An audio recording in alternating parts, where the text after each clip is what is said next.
This is the 46 of 46 podcast Summit Sessions, where we'll talk all things Adirondack, backcountry, and beyond. From high peak stories and adventures to trail tips and tricks, we'll dive deep into the heart of these mountains and the people who passionately climb them. Adirondack maps and spruce traps, bushwhacks and backpacks. It's all here on the 46 of 46 Summit Sessions.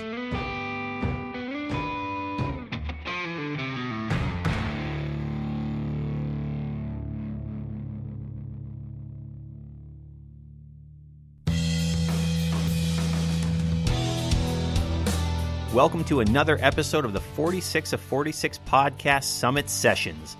Today will be a fascinating and enlightening conversation with two avid hikers here in the Adirondacks who spend most of their time off-trail as they bushwhack their way around the often less traveled and mostly non-traveled peaks of the Adirondack Park.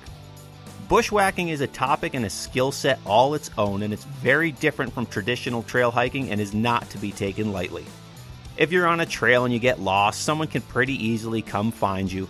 But if you're bushwhacking out in no man's land, you are very much on your own to survive, especially if something goes wrong, which can quickly and easily happen out there.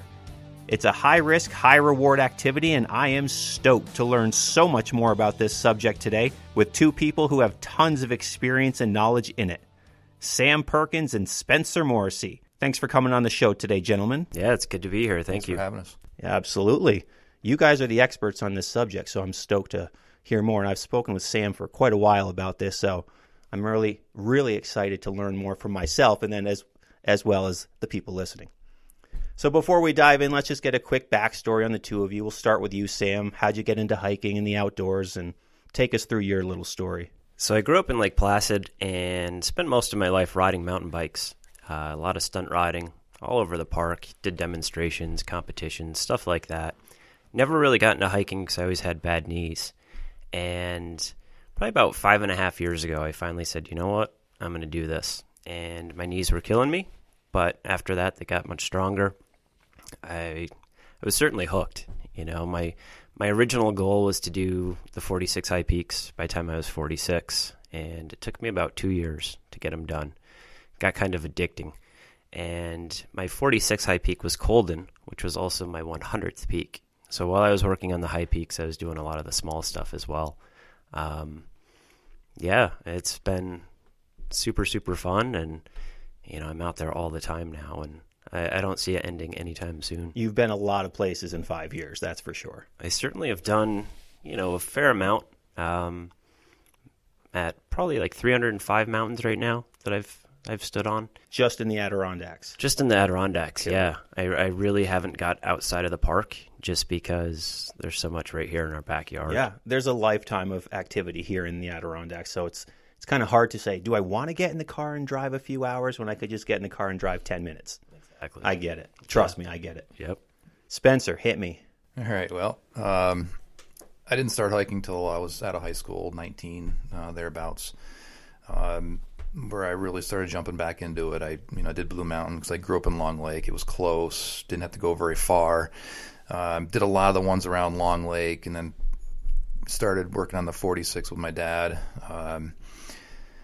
I finished those. It actually took quite a while to finish the 46 because I did all these other things, all these little ones along the way, kind of like Sam. It took him 2 years. I think it took me like 6 to do them. Cool. It's because I kept doing all the little stuff around it. It was that I found almost more enjoyable. And now it's just a matter of where do I go next? I've got all the quad maps, 144 of them, and I spend so much time looking at maps that it's like reading a book for me, and I get excited every time I find something new, and every time I can introduce somebody to something new. And over the years, I just was with Sam the other day when I hit my 1,540th peak, different peak. So that's just in the Adirondacks. So it's been a passion for mine for a long time, and like Sam said, I don't really see it going anywhere anytime soon. So now, in your mind, you guys have been out there in no man's land, as I put it. How much of the Adirondack Park do you think you've explored? Give me a percentage of how much you think you've been to. 1,500 peaks. I mean, my goodness. At every corner, as I do prefer certain areas over others, obviously, and not all of them are, stellar peaks. I'd say I've hit every land classification. I've hit every corner of the park. Really 50%, sure. Maybe. So there's still a lot so much more to go see. Oh, there is. There's so much more cool. out there. Yeah. Very cool. So bushwhacking. That's what we're here to talk about today. Give me a little idea. If you were to explain to somebody who doesn't know about the outdoors, doesn't know about hiking, most people think hiking is, you follow the trail with the big trail markers and you go up to the peak, you take your picture, you come down. That is not quite bushwhacking. Take me through what you would explain. How would you explain bushwhacking to my mother? Let's put it that way. Okay. Because it's a very specific and unique topic to discuss here. Yeah, and you're right. And I don't think a lot of people fully understand what it is. I think certain people think we're out there with machetes making our own trails, and that certainly isn't the case. Basically starting at the car and finding the most efficient way up the mountain. Along the way, checking out neat features, whether it's, a brook or a cliff or a little lookout. There's a lot to see along the way. It's not all about the view at the summit. And oftentimes you don't get a view at the summit. There could be just a little lookout along the way. But for me, a view is so much more than being above tree line, on this tall mountain, getting this amazing view. It's certainly a ton of work to get there. It's like you said, there's no trail. Sometimes we'll use trails to do some of the approach, but the majority of the hike is off trail. There's a lot we can do to plan for it, but once you're out there, those plans kind of go out the window. The terrain, you really don't know what you're going to get, which for me, that's a part of the adventure. It's certainly enjoyable. I think that's it. It's like you don't know what you're going to get. Yeah. I think that's it right there. And that's the draw. That is the draw. Both of you. Yeah, it's Sure. it's the it's for me. It starts with a map. Then it starts with where am I going to start? What land features do I want to hit along the way?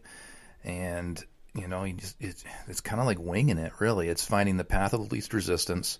One step in front of the other. You don't have this obvious route to take. So sometimes you're going to find yourself in stuff that I call it like swimming through trees. You're basically doing the breaststroke, pulling yourself through trees. And other times you're just walking through open woods, and that is the draw of it. It's you never know what you're going to find. Sometimes you get to a summit and there's nothing there. Sometimes you get to a summit and it's like it's energizing. It's mind blowing, and when that happens, it even makes that passion even more. Keeps you going. Keeps you going. It really does. It makes you look forward to the next one. And the thing is, once you get up there and you get this great view, you look over there and you see another mountain with another great view, and you're like, that's where I'm going next, or so on and so forth. And it really 90% of it for me is finding something that very few have ever found before. Yeah, and I think I've mentioned this to Sam a bunch when we've spoken about it. And of course, Sam's modest, so he'll say no, probably not. But you guys, by doing that, you're going to places that it's very possible a human has never been to, never stood on top of some of these mountains or in parts of these areas. And I mean, that's pretty cool. It's incredible. Obviously, we don't know that, but the idea that it's possible that no one else has been there, to me, is awesome, especially with or exploring a certain range more than anyone else has ever been to. It's neat. Some people might not think so, but I think that's cool. It's not for everybody. It's not for everybody. Not. And you're right. It's neat being out there. I mean, chances are most of these mountains, someone at some point in time has stood there. The modesty. But the woods in between, there's certainly areas where maybe a human has never stood. And that's what I say. Like that's neat. For me, I mean, that's really cool.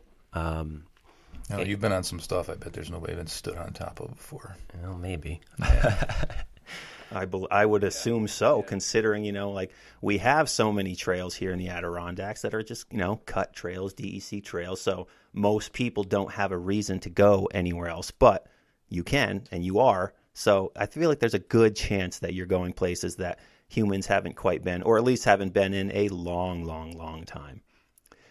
So let's jump right into the process of bushwhacking. So you're driving down the road, you see a mountain, or you're on your map, looking at the map, looking at Google Earth, whatever you're doing, you see, oh, I want to go there. And you're sitting in your car, or you're sitting at home, looking at the map. What's the process to say, I want to go there, to now you're on top? What are the tools? What's your step one to when you're standing on top of the mountain? Take me through the process. So, yeah, there's a lot of process. You can't just go, I'm going to go up that mountain. I mean, for me, I do a lot of research. And, you kind of touch base on it. There's so many times where I'm just driving down the road and I see this little knob or bald spot. I'm like, I want to go there. Or if I'm on a mountain, same thing. I see something off in the distance and it's like, I'm going to go there. And then I go there and I find something else. And, it just always continues. It'll never end. But yeah, I mean, I spend hours, some of the larger hikes, I spend a lot of time on. Google Earth is great. You can see tree density. You can see bald spots. That would be worth a visit. There's a great website. It's a free website called Caltopo. And they have so many different filters on there, from satellite imagery to different types of maps. They've got the slope angle shading, which kind of gives you an idea how steep the mountain's going to be. Gives you an idea if there's going to be cliffs there. So you can plan your route accordingly. What's nice with that, too, is you can plot a route, save it as a GPX file, actually load it onto your GPS. So it's nice to have a reference. And I find that no matter how much work you do beforehand, oftentimes when you're in the woods, it doesn't really matter. This was my 300th peak, and on satellite imagery, this area looked like it was going to be really nasty, really thick. It turned out to be this beautiful hemlock stand, open walking, it was great. So that was a pleasant surprise. You don't get that too often. Usually it's worse than you think it's going to be. But it's nice to have those, references, to do some research so you're familiar with the land, so you know where you can bail out, whether it's different drainages or getting down to a road, whatever it may be. It's always good to have a backup plan out there, for sure, because stuff can go wrong.